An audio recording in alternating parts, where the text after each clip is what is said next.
नमस्कार. तुम्ही शिक्षक असाल किंवा शिक्षक बनण्याच्या प्रयत्नात असाल तर तुमच्यासाठी हा व्हिडिओ अत्यंत महत्त्वाचा आहे. कारण TET परीक्षेवर सर्वोच्च न्यायालयात झालेल्या सर्व पुनर्विलोकन याचिका काल निकाली काढल्यानंतर सुप्रीम कोर्टाने अंतिम निर्णय दिला आहे. हा निर्णय याचा मतितार्थ आणि याचा शिक्षकांवर पडणारा प्रभाव आपल्याला समजून घ्यायचा आहे. त्यासाठी हा व्हिडिओ तुम्ही शेवटपर्यंत पहा. आपले यूट्यूब चॅनल सबस्क्राईब करा. सर्वोच्च न्यायालयाने TET परीक्षा पास करण्यासाठी आता 31 ऑगस्ट 2028 ही नवीन अंतिम तारीख निश्चित केली आहे. यापूर्वी ही तारीख 31 ऑगस्ट 2027 होती. म्हणजे शिक्षकांना आता 1 वर्षाची अतिरिक्त सवलत देण्यात आली आहे. म्हणजेच शिक्षकांना फक्त 1 वर्ष अतिरिक्त सवलत देण्यात आली आहे. मात्र TET परीक्षा उत्तीर्ण व्हावीच लागेल. लक्षात ठेवा, यानंतर कोणतीही मुदतवाढ म्हणजेच एक्सटेन्शन दिले जाणार नाही असे कोर्टाने स्पष्ट केले आहे.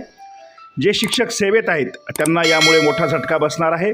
कारण जे शिक्षक सध्या सेवेत आहेत, कार्यरत आहेत, त्यांच्यासाठी आता TET परीक्षा ही अनिवार्य कंपल्सरी करण्यात आली आहे. कोणालाही सूट मिळणार नाही. प्रमोशन, बदली जर तुम्हाला हवं असेल तर TET उत्तीर्ण करणं तुम्हाला आवश्यक असेल. लक्षात घ्या, प्रमोशन आणि बदलीसाठी व नोकरीत टिकून राहण्यासाठी तुम्हाला TET उत्तीर्ण होणे अनिवार्य आहे. वर्षातून 2 वेळा परीक्षा शिक्षकांना दिलासा देण्यासाठी सुप्रीम कोर्टाने संधीमध्ये वाढ केली आहे. वर्षातून 2दा तुम्हाला TET परीक्षा व CTET परीक्षा देता येईल. TET परीक्षेतून सूट मिळण्यासाठी नियमित कार्यरत शिक्षकांनी ज्या पुनर्विलोकन याचिका दाखल केल्या होत्या त्या सर्व खारीज म्हणजे रद्द करण्यात आल्या आहेत.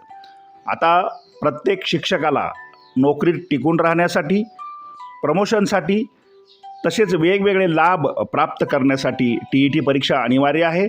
म्हणून चला, कोर्टाच्या या निर्णयाचा आपल्यावर काही प्रतिकूल परिणाम होऊ नये म्हणून वर्षातून 2दा TET आणि वर्षातून 2दा CTETची परीक्षा देऊन अभ्यास करून ते उत्तीर्ण होऊन आपल्याला सेवेत टिकून राहणं गरजेचं आहे.